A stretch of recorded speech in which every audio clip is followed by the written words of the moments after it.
Everybody कैसे हो आप। हम पहुंच चुके हैं फ्लेम एम्पर के एपिसोड नंबर 52 पे।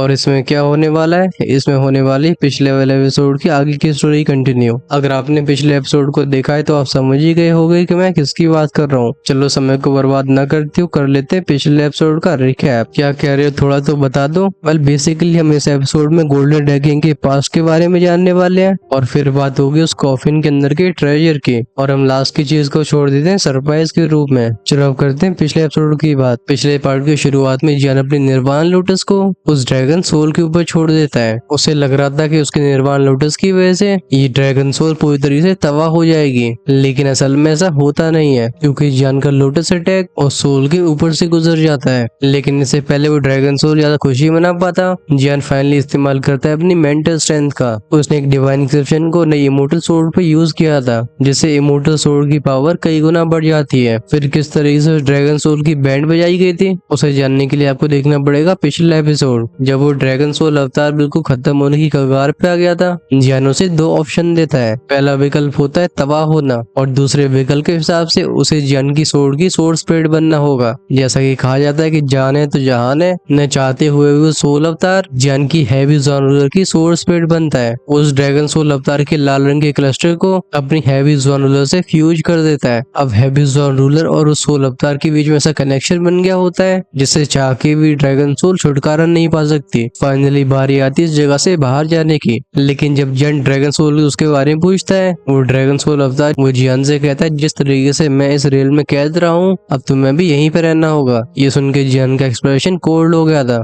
जियान अपनी मेंटल स्ट्रेंथ को एक्टिवेट करके उस सोर्ड स्पीड को धमकी देता है। लगता है इस बार जियान की धमकियां काम कर रही थी। वो ड्रैगन सोल जो कि जियान की सोर्ड स्पीड बन चुका होता है, वो जियान से माफी मांगते हुए कहते हैं मुझे माफ कर दो, मैं तुम्हें सब कुछ बताता हूँ। वेल ये एपिसोड होने वाला है काफी इंटरेस्टिंग, सो इसे आप बिल्कुल एंड तक देखना। जब वो ड्रैगन सोल अवतार देखता है कि जियान ने अपने अटैक को वापस ले लिया है, लगता है उसका थोड़ा सा कॉन्फिडेंस फिर से वापस आ गया था। वो जियान से कहता है लगता है तुम अभी बात करने के मूड में हो, ठीक है तुम मुझे फॉलो करो, मैं तुम्हें वहां पे लेके जाता हूँ। लेकिन वो जगह बहुत ही अजीब है, उस स्पेस की कोई भी डायरेक्शन नहीं होती। अगर मैं तुम्हें उसके बारे में बताने की कोशिश भी करता हूँ तब भी तुम उसे समझ नहीं पाओगे। जियान टेम्परेरी इमोर्टल सोर्ड को पीछे रख के अपने हाथों में हैवी जॉन रूलर को रखता है। उसकी बॉडी हवा में आगे शूट हो गई थी। जियान कहता है ठीक है तुम बस मुझे वहां पे ले चलो। जैसे जैसे रास्ते को ड्रैगन सोल बता रहा था, जियान उसे फॉलो करते करते काफी समय के बाद एक स्ट्रेंज और मिस्टीरियस जगह पे पहुंच गया होता है। इस स्पेस का कोई अंत दिखाई नहीं देता। जियान खुद को ये कहने से रोक नहीं पाता कि ये स्पेस बहुत ज्यादा इनॉर्मस है। ये सीनियर ने इस जगह को बनाया होगा, उसे भी अपनी काफी पावर को एग्जॉस्ट करना पड़ा होगा। तभी गोल्डन ड्रैगन की आवाज जियान के दिमाग में गूंजी थी।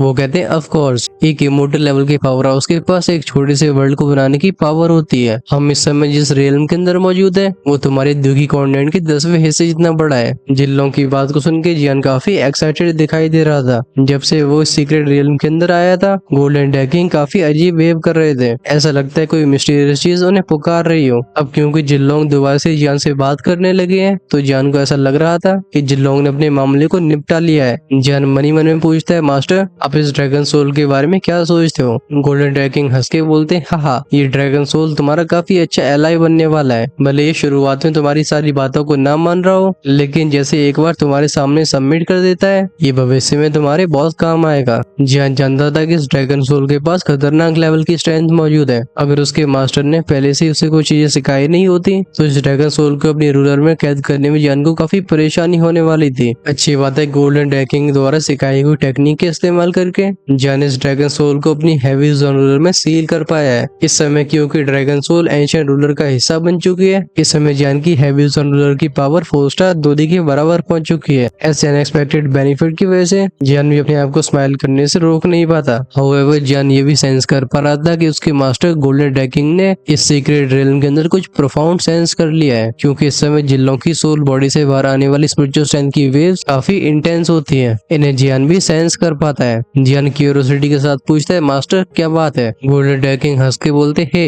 ये सीक्रेट रियल्म सच में खजाने से भरा हुआ है। हजारों सालों से यहाँ पे जो ड्रैगन एनर्जी इकट्ठी होती आ रही है उसकी हेल्प से मेरी काफी स्ट्रेंथ रिकवर हो चुकी है। जिस चीज को यहाँ पे ड्रैगन एनर्जी बोला जा रहा है ये वो ऊर्जा होती है जिसके इस्तेमाल करके ड्रैगन कल्टिवेट करते हैं। अब जब जियान चारों तरफ देखता है उसकी आंखों में काफी कॉम्प्लिकेटेड इमोशंस आते हैं। वो कहता है मैंने सोचा नहीं था कि ये जगह जो कि शुरुआत में खतरों से भरी लग रही थी वो असल में इतने ज्यादा बेनिफिट्स को अपने अंदर रखेगी। जियान कहता है ड्रैगन सोल, मैं इस जगह पे से सीक्रेट बेरी को सेंस कर पा रहा हूँ जो हमें बाहरी दुनिया से अलग रख रहा है। इस वास्ट स्पेस के अंदर बस रोशनी वहीं से आ रही होती है जिस जगह से जियान यहाँ पे आया था। बाकी की सारी जगह पे एक खतरनाक अंधेरा फैला होता है और जब जियान वर्ल्ड के अंदर देखने की कोशिश करता है उसे एक शीशे जैसी चीज दिखाई दी थी। इसमें से लाल, नीली और सुनहरी रोशनी बाहर आ रही होती है। वो रेड ड्रैगन सोल बोलता है, हाँ, उस 3 रंगों वाली लाइट तक पहुंचने से हमें एक इनविजिबल बैरियर रोक रहा है। पिछले हजारों सालों में इस बैरियर को तोड़ने की मैंने कई बार कोशिश करी लेकिन बार बार असफलता का सामना करने की वजह से मुझे भी हार माननी पड़ी है। लेकिन जो 3 लोग इस जगह पे आए होते हैं उनमें से 2 लोग यहाँ से बाहर जाने में सफल रहे थे। हालांकि मुझे पता नहीं है कि वो ऐसा कैसे कर पाए लेकिन मुझे ऐसा लगता है यहाँ पे कोई न कोई राज छिपा हुआ है। जियान अपनी वॉइस तोड़ के बोलता है, तुम्हारी फेल होने का मतलब ये नहीं है कि मेरे साथ भी ऐसा ही होने वाला है, मैं खुद कोशिश करके देखता हूँ। ये कहते कहते जियान के आईब्रोज के बीच में से एक स्पिरिचुअल स्ट्रेंथ चारों तरफ फैलने लगती है। वैसे इसका मेन फोकस होता है वो 3 रंगों की रोशनी की तरफ। जियान सेंस करता है कि वो तीनों अलग अलग रंगों की एनर्जीज एक दूसरे के साथ काम करके एक बैरियर को बना रही है। गोल्डन ड्रैगन बोलते हैं इस जगह से बाहर जाना बहुत डिफिकल्ट नहीं है। उन 3 एनर्जीज में एक फायर बेस्ड एनर्जी है और क्योंकि तुम्हारे पास हेवरी फ्लेम की पावर है तुम इसके आर पार जा पाओगे। इस नॉलेज को पाकर जियान अपनी फ्लेम को इस तरीके से एडजस्ट करता है कि उसकी मिल्की वाइट फ्लेम उस बैरियर की फ्लेम एनर्जी से मैच होने लगे। ये करके जियान आगे बढ़ने लगा था। इस समय जियान को फ्लेम ने इस तरीके से ढक के रखा था कि वो दूर से या फिर पास से देखने में बिल्कुल इंसान नहीं लगता। ऐसा लगता है वो पूरी तरीके से एक फ्लेम स्पिरिट है। जब जियान उस फ्लेम बैरियर से कांटेक्ट में आता है जियान पाता है कि इसकी स्ट्रेंथ काफी खतरनाक है। उसके हिसाब से इस बैरियर की स्ट्रेंथ चीफ वुजियांग के बराबर होगी। जियान के कदम काफी ध्यान से आगे बढ़ रहे थे। वो अपनी सोल स्ट्रेंथ का इस्तेमाल करके अपने आगे के रास्ते को क्लियर करता जाता है। उस ड्रैगन सोल की आंखों में जियान इस रास्ते को काफी ज्यादा आराम से क्रॉस कर पा रहा था। ये चीज उसके लिए शॉकिंग होती है। उस तरफ जाने के बाद जियान कहता है, ड्रैगन सोल, मैं इस बैरियर को क्रॉस कर चुका हूँ। ये उतना चुनौती भरा भी नहीं था जितना तुमने बताया था।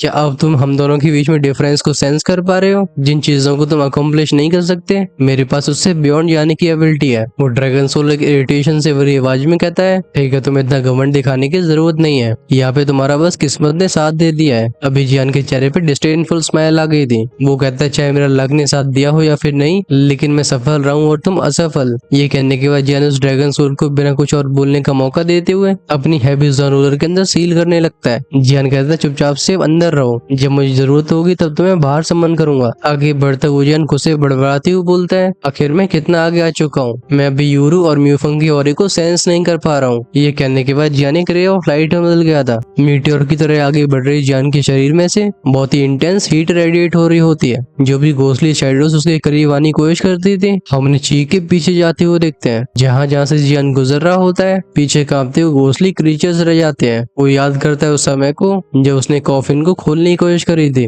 अब जब क्योंकि वो उस कॉफिन के सामने आ चुका होता है जियान की आंखों में एकदम क्यूरियोसिटी भर गई होती है। वो एक एंटिसिपेशन से भरी आवाज में कहता है, इस चीज के अंदर आखिर क्या छिपा हो सकता है। जियान धीरे धीरे करके कॉफिन की ओर भी करीब जाने लगा था। उसे सराउंड कर रही हेवी फ्लेम इस सीक्रेट चेम्बर के अंधकार को पूरी तरह से मिटा देती है। जब वो कॉफिन के सामने पहुंच गया था तो वो जो ऑमनस एनर्जी कॉफिन को घेरे हुए थी हेवी फ्लेम की इंटेंस हीट की वजह से वो डिसइंटीग्रेट हो जाती है। पास से देखने में कॉफिन काफी ऑर्डिनरी लगता है लेकिन इसकी यही क्वालिटी होती है जो कि जियान को इसके बारे में और भी क्यूरियस बना रही थी। एंशिएंट रूलर को उठा के जियान पूछता है, ड्रैगन सोल, इस कॉफिन के अंदर क्या चीज मौजूद है। वो ड्रैगन सोल हम करके बोलता है, आखिर मुझे ये सब कैसे पता होगा। इस सीक्रेट रियम से बाहर जाने के बस 2 रास्ते हैं। एक रास्ता जाता है 3rd फ्लोर की तरफ और दूसरा ये है। जब अब भी वो ड्रैगन सोल जियान के सामने हार मानने के लिए तैयार नहीं होता जियान चुपचाप से अपनी हैवी रूलर को रख के इस कॉफिन के चक्कर काटने लगता है। सीन शिफ्ट हुआ था, हम देखते हैं येन फॉरेस्ट के 3rd फ्लोर को। 3rd फ्लोर की गुफा के अंदर एक हैंडसम सा बंदा पत्थर के ऊपर बैठा होता है। उसकी आंखें देख रही थी आसमान की तरफ। बस नोटिस करने वाली बात ये होती है कि इस पूरी केव के अंदर कोई भी आने जाने का द्वार नहीं था, तो फिर चांद की चांदनी नीचे कैसे आती। इस बंदे ने सफेद रंग की रोब्स को पहन के रखा होता है जो कि उसकी बॉडी की प्रोपोर्शंस को अच्छे से दिखा रही थी। भले ही एक मेल हो तब भी इसके चेहरे की बनावट काफी ज्यादा डेलिकेट होती है। ये कुछ मामलों में ब्यूटीफुल फीमेल से भी ज्यादा ब्यूटीफुल लगता है। ये शांति बनी रहती है कुछ और सेकंड्स तक, फिर बूम बूम बूम की आवाजें इस बंदे के ध्यान को अपनी तरफ आकर्षित करती है। इस आवाज को सुनकर उस बंदे के चेहरे पे एस्टोनिशमेंट भर गया था। वो कहता है, समखना, आखिर कोई सीक्रेट रियल में कैसे एंटर कर सकता है। जैसे वो अपनी हाथ को वेव करता है उसके सामने जियान का फिगर अपीयर हुआ था। उस सीन के अंदर जियान का चेहरा नहीं बल्कि उसके पीठ पे बड़ी सी रूलर दिखाई दिखाई दे रही थी। वो बंदा कहता है तो वो ये है, मैं हजारों सालों से उस रेल में एंटर करने की कोशिश कर रहा हूँ लेकिन मुझे सफलता हासिल नहीं हुई। वहीं पे ये इंसान सक्सीड हो चुका है। बिना हेजिटेशन के वो बंदा एक बियॉन्ड ऑफ लाइट में ट्रांसफॉर्म होके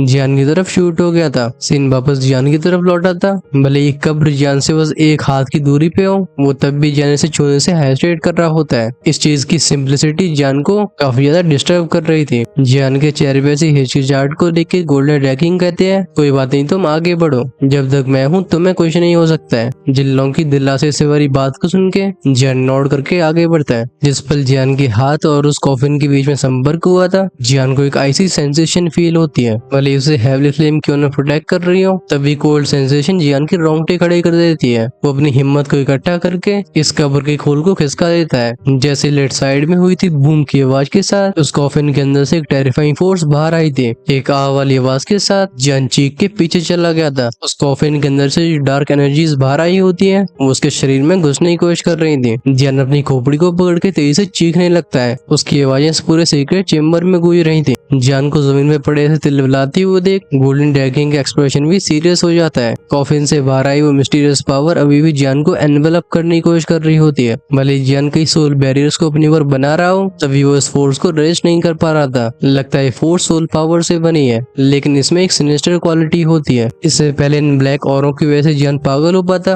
गोल्डन ड्रैगन की बॉडी में से एक टेरिफाइंग ऑरे के साथ एक ड्रैगन रोड की आवाज बाहर आती है। इस टेरिफाइंग ड्रैगन रिपल की वजह से वो ब्लैक औरे दूर चले गए थे। जियान जो कि गहरी गहरी सांसें भर रहा होता है, उसे इंटेंस मिल्की वाइट फ्लेम पूरी तरीके से रैप कर लेती है। अभी उसके पीछे से हैवी ज़ॉर्बर भी नीचे गिर गई थी। जो कुछ ब्लैक ऑरिस के सी ऑफ कॉन्शियसनेस के अंदर पहुंच चुके होते हैं, उनकी वजह से जियान को बहुत ही पियर्सिंग पेन फील हो रहा था। वो कहता है ये क्या चीज है, इसने ऑलमोस्ट मेरे ऊपर नियंत्रण हासिल कर लिया था। तभी इसी मोमेंट में नीचे पड़ी हैवी ज़ॉर्बर में से वो ड्रैगन सोल अवतार बाहर आया था। लेकिन जैसे वो सीक्रेट चेम्बर में अपीयर होता है, उसकी बॉडी एकदम कांपने लगती है। वो ड्रैगन सोल अवतार कहता है ऐसा कैसे हो सकता है। वो एक अपने जैसे ड्रैगोनिक प्रेशर को सेंस कर पा रहा था। फाइनली ड्रैगन सोल की नजर जाती है गोल्डन ड्रैगन के इथेरियल फिगर के ऊपर, क्योंकि वो खुद ड्रैगन क्लैन का मेंबर होता है। इस पावरफुल ड्रैगन रोड की आवाज को सुन के वो समझ गया था ये चीज उसके ड्रैगन क्लैन से ओरिजिनेट होती है। वो ये भी जानता था कि इस टेक्निक को बस वही इस्तेमाल कर सकते हैं जो कि ड्रैगन क्लैन के क्लैन लीडर की पोजीशन पे होते हैं, मतलब उस लेवल की अथॉरिटी पे होते हैं। और पूरे ड्रैगन क्लैन के अंदर बस ऐसे 9 ड्रैगन्स मौजूद हैं जिनके पास ये अथॉरिटी है।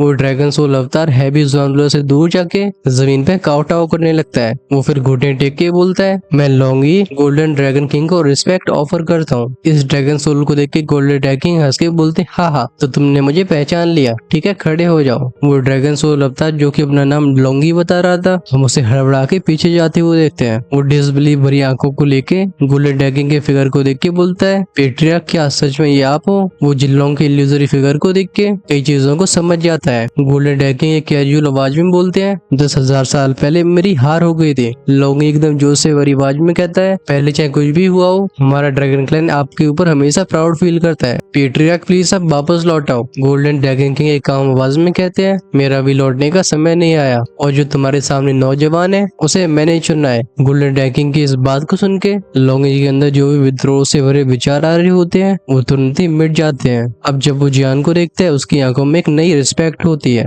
वो कहता है मैं इसे फॉलो करूंगा। ये कह के लोंगी वापस से जियान की हैवी ज़ॉन रूलर में लौट गया था। जियान तुरंत ही फील कर पाता है कि हैवी ज़ॉन रूलर की पावर बढ़ चुकी है। इस मोमेंट से वो समझ गया था कि लोंगी सच में उसकी बातें मानेगा। एक बार गोल्डन ड्रैगन की तरफ देख के बाव करने के बाद जियान कॉफिन को उठा के रूलर की तरफ आगे बढ़ जाता है, जो कि इस समय खुल चुका था। आगे जा रहे जियान को देख के गोल्डन ड्रैगन मन ही मन में बोलते हैं, तुम बिल्कुल चिंता मत करो, मैं तुम्हें उस दुनिया का सुप्रीम पावर हाउस बनाऊंगा। जब जियान नीचे झुक के कॉफिन के अंदर देखता है, वो पाता है कि कॉफिन पूरी तरीके से खाली है। जियान कहता है, हम आखिर यहाँ पे कुछ भी मौजूद क्यों नहीं है, क्या मुझसे पहले यहाँ पे कोई पहुंच चुका है। तभी रूलर में से लोंगी की आवाज आती है। वो कहता है इम्पॉसिबल, वो 3 लोग जिनसे मैंने फाइट करी थी वो असल में इस कॉफिन को खोल के इसके अंदर के खजाने को हासिल करने के लिए आए थे। मैं सेंस कर पा रहा हूँ मेरी उस रेल में कैद होने के बाद यहाँ पे किसी और की एंट्री नहीं हुई है। जो भी चीज इस कॉफिन के अंदर होनी चाहिए वो अब भी यहीं पे है। लोंगी की बात को जियान ध्यान से सुनता है। वो फील करता है कि लॉन्गी झूठ नहीं बोल रहा है। जिस तरीके से उसने गोल्डन ड्रैगन के सामने रिस्पेक्ट शो करी थी वो दिखाता है कि लॉन्गी कितना ट्रस्टवर्दी है। जियान कहता है कि ये उस तलवार की वजह से है। ये कह के उसने अपनी पीठ पे से उस इमोर्टल सोर्ड को वापस हाथों में ले लिया था। जैसे ही जियान इस इमोर्टल सोर्ड को दोबारा अपने हाथों में लेता है उस इमोर्टल सोर्ड में से एक ब्रिलियंट लाइट बाहर आती है। जियान उस सोर्ड को ऊपर उठा के कॉफिन के करीब जाता है। जियान उस इमोर्टल सोर्ड से बाहर आने वाली रोशनी से उस कॉफिन के चप्पे चप्पे को चमका रहा था, लेकिन ये सभी एफर्ट्स लगाने के बाद भी उसे कोई भी रिजल्ट नहीं मिलता। जियान बड़वाती बोलता है ऐसा कैसे हो सकता है। कुछ समय पहले उस कॉफिन में से कई मिस्टीरियस औरों को बाहर आते हुए सेंस कर पाया था, लेकिन अब यहाँ पे कुछ भी नहीं है। अभी जियान की तरह लॉन्गी भी कंफ्यूज था। वो कहता है ये मेरे भी समझ में नहीं आ रहा है। अभी गोल्डन ड्रैगन के चेहरे पे डीप थॉट वाला एक्सप्रेशन था। वो जियान से कहते हैं अपनी हेवल फ्लेम का इस्तेमाल करके इस कब्र के अंदरूनी हिस्से को जलाने की कोशिश करो। मैं इस खाली कॉफिन के अंदर से कुछ जानी पहचानी चीज को महसूस कर रहा हूँ। एक बार नोट करके जियान गहरी सांस भरता है। इस समय उसने फ्लेम मंत्र एक्टिवेट कर दिया था। जब मिल्की व्हाइट फ्लेम में से इंटेंस हीट बाहर आने लगी थी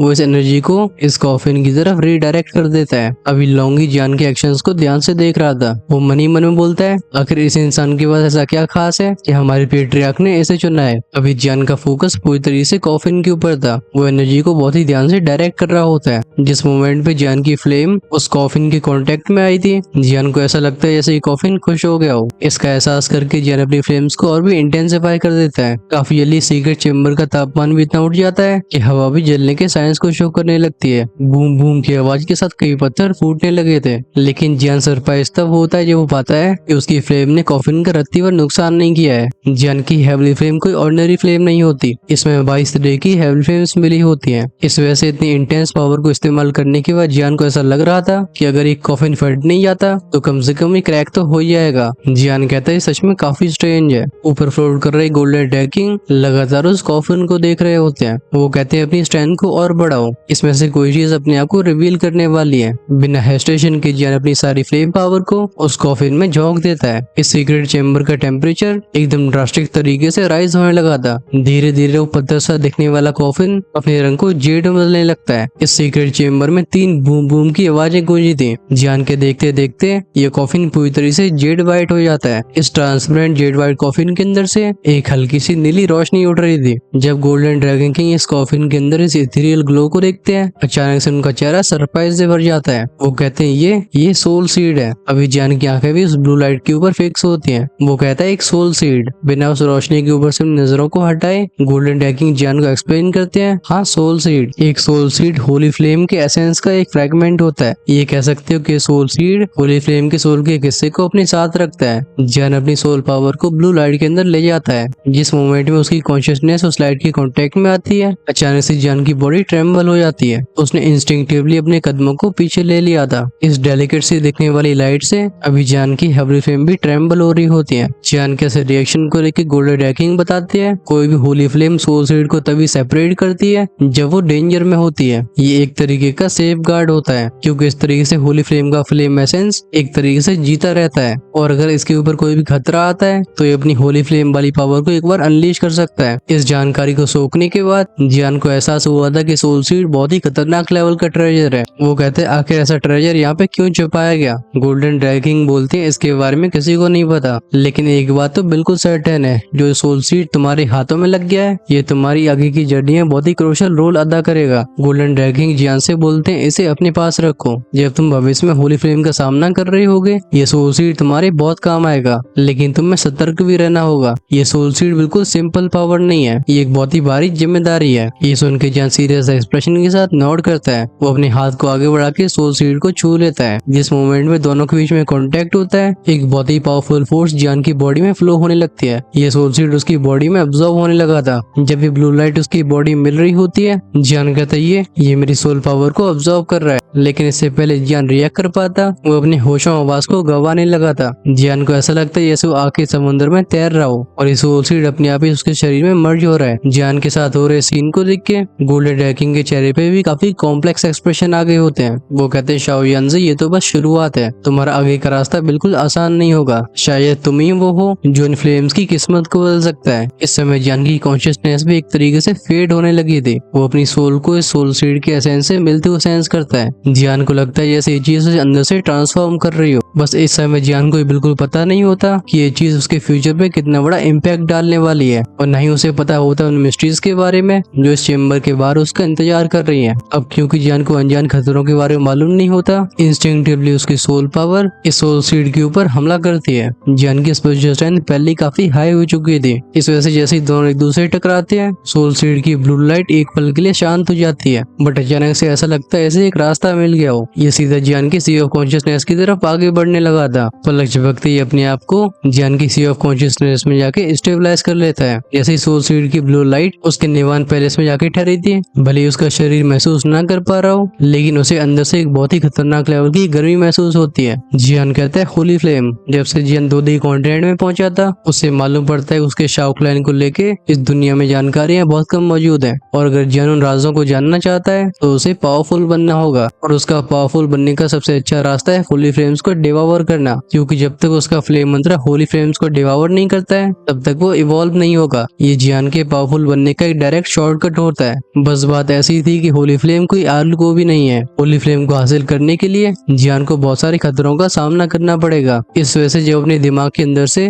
इस टेरिफाइंग हीट एनर्जी को सेंस करता है, उसके चेहरे पे एक एक्साइटेड एक्सप्रेशन आ गया था। जियान काफी एफर्ट लगा के अपने आप को काम करता है। जब वो दोबारा से सोल सीड पे फोकस करता है, वो पाता है कि सोल सीड उसकी सोल पावर को ऑब्जर्व कर रहा है। इस चीज को रियलाइज करके जियान का एक्सप्रेशन अगली हो जाता है। आखिरकार अब जियान जान चुका था कि कल्टीवेशन में स्मूथ ब्रेक थ्रू के लिए एक अच्छी सोल पावर का होना बहुत जरूरी है, और अगर ये सोल सीड उसकी स्पिरिचुअल स्ट्रेंथ को ऑब्जर्व कर लेता है तो उसकी एल्केमी लेवल भी नीचे चली जाएगी। लगता है सोल सीड ने जियान के दुख को महसूस कर लिया होता है। वो फाइनली जियान की स्पिरिचुअल स्ट्रेंथ को खाली छोड़ के अपने आप को उसके सी ऑफ कॉन्शियसनेस में सस्पेंड कर लेता है। सोल सीड के ऐसे बर्ताव को देख के जियान के चेहरे पे कड़वाहट से भरी स्माइल आ गई थी। अब समय ऐसा आ गया है कि ऐसी चीज को भी उसके ऊपर दया दिखानी पड़ रही है। इससे पहले जियान और कुछ सोच पाता, अचानक से सीक्रेट रूम के दरवाजे के पास से बूम बूम बूम की कई आवाजें सुनाई देती हैं। वो दीवार ही पूरी तरह से टूट गई थी। जियान समझ जाता है कि रियलिटी में वापस लौटने का समय आ गया। वो कहता है लगता है मुझे इस रूम में आए हुए काफी समय निकल चुका होगा। रूलर में से लोंगी का जवाब आया था।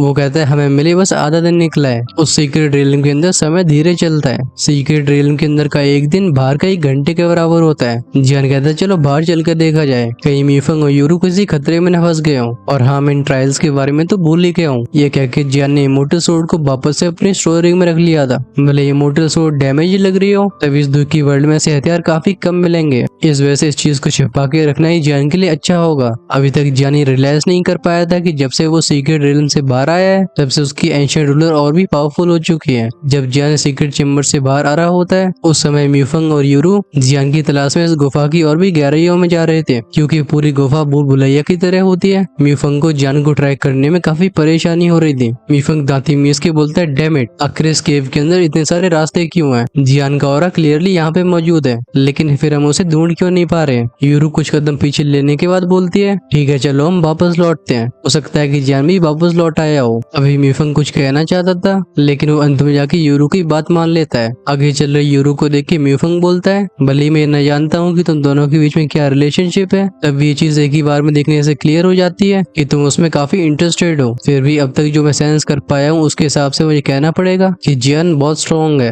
यूरू जो कि आगे जा रही होती है, अचानक से मीफंग के मुंह से बाहर आए इन शब्दों को सुन के यूरू स्टार्टल्ड हो गई थी। अब तक उसे ऐसा लग रहा होता है कि मीफंग को बस उन गोस्ट क्रीचर से फाइट करना आता है। वो बिना पीछे मुड़े कहती है मैं जानती हूँ कि तुम क्या कह रहे हो, लेकिन अगर मैं इस समय कुछ चीजों के ऊपर गिव अप कर देती हूँ तो मैं उसकी वजह से फ्यूचर में रिग्रेट फील करने वाली हूँ। इस वजह से मैं इस मौके को छोड़ना नहीं चाहती। आखिर भविष्य में क्या होने वाला है ये किसको पता है? यूरू के पर्सपेक्टिव को सुन के मीफंग भी नोट करता है। वो कहता है तुमने सही कहा, जिंदगी में शिकायतें और अफसोस नहीं होना चाहिए। कुछ और देर तक आगे बढ़ने के बाद इन दोनों को एक हैवी रूलर के साथ फिगर दिखाई दिया था। यूरू सरप्राइज आवाज में कहती है जियान। जियान पीछे मुड़ के बोलते है अब तक तुम दोनों कहाँ पे थे? मीफंग कहता है ये सवाल तो हमें तुमसे पूछना चाहिए। जब हम उस इल्यूजन से बाहर आए थे तब तुम गायब हो चुके थे, तब से हम तुम्हारी तलाश में उस जगह को खगोल रहे हैं, लेकिन ये केव इतनी कॉम्प्लिकेटेड है कि कई बार तो हम भी एक जगह पे फंसते फंसते बचे। जियान थोड़ा सा हंसने के बाद बोलता है वेल जब तुम दोनों उस घोस्ट के इल्यूजन में फंस गए थे तो तुम्हें उससे बाहर लाने के लिए मुझे उस घोस्ट क्रीचर का पीछा करना पड़ा। उसे हराने के बाद ही तुम दोनों फ्री हो पाए हो, और क्योंकि इस गुफा के अंदर बहुत सारे रास्ते मौजूद हैं, तुम दोनों को ढूंढने में मुझे समय लग गया।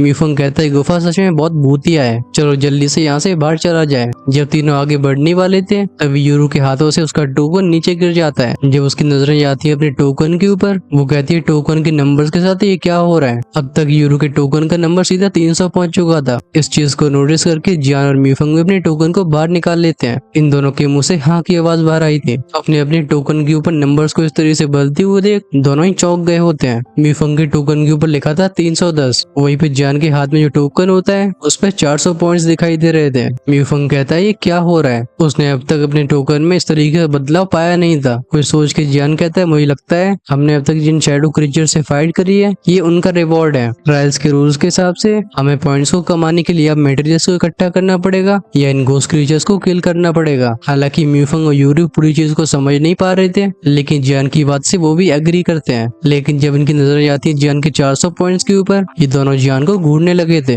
अपने आप को इन तीखी नजरों का शिकार बनते हुए महसूस करके जियान कहता है क्या तुम दोनों मुझे ऐसे क्यों देख रहे हो। मीफंग कहता है जियान तुम सच में अमेजिंग हो। वहीं पे यूरू ने अपने टोकन के ऊपर एक एक्स्ट्रा बटन को नोटिस किया था। वो इसे हल्का सा दबा के बोलती है क्या चीज है, लेकिन जैसे ही उसने इस टोकन को प्रेस किया था हम उसकी टोकन में से एक लाइट बीम को बाहर आते हुए देखते हैं। फिर इन तीनों के सामने एक बड़ा सा मैसेज अपीयर हुआ था। खैर इस मैसेज के अंदर क्या मौजूद था हम उसके बारे में जान रहे होंगे नेक्स्ट एपिसोड में। वैसे भी तुम्हारे भाई की संडे को गैप लेने की इच्छा थी, लेकिन चलो हम इस रूल को फिर कभी लागू करेंगे। आप सभी को एपिसोड कैसा लगा है कमेंट्स में लिख के जरूर बताना, जैसे हम ऐसी कंटेंट को आपके लिए और बना सके। नेक्स्ट एपिसोड में हम इस पॉइंट ग्रैबिंग कंपटीशन के टॉप रैंकिंग पार्टिसिपेंट्स को जानने वाले हैं और उसमें भी नंबर 1 रैंकिंग किसकी होगी ये देखना काफी इंटरेस्टिंग होगा। फिर हमारी मुलाकात हुई हेवली फायर सीक्रेट टाइगर और एक मिस्टीरियस वुमन से। वैसे नेक्स्ट एपिसोड में आपको फाइटिंग सीन्स मिलने वाले हैं, तो चैनल को सब्सक्राइब करके बेल आइकन बटन को ऑन करके रखना, जिससे रिलीज होते ही वीडियो आपके पास सबसे पहले पहुंचे। अगर आपसे अगले दिन का वेट नहीं किया जाता है तो आप चैनल की मेंबरशिप को ज्वाइन करके हमें सपोर्ट कर सकते हो। ऐसा करने से आपको अर्ली एक्सेस का फायदा मिल जाएगा। हम जैसे ही शाम को वीडियो प्रिपेयर करते हैं वो आपके लिए अर्ली एक्सेस के रूप में अवेलेबल हो जाता है। ज्वाइन का बटन मिलेगा चैनल के होम पेज पे। Until then, take care, ta ta, bye bye.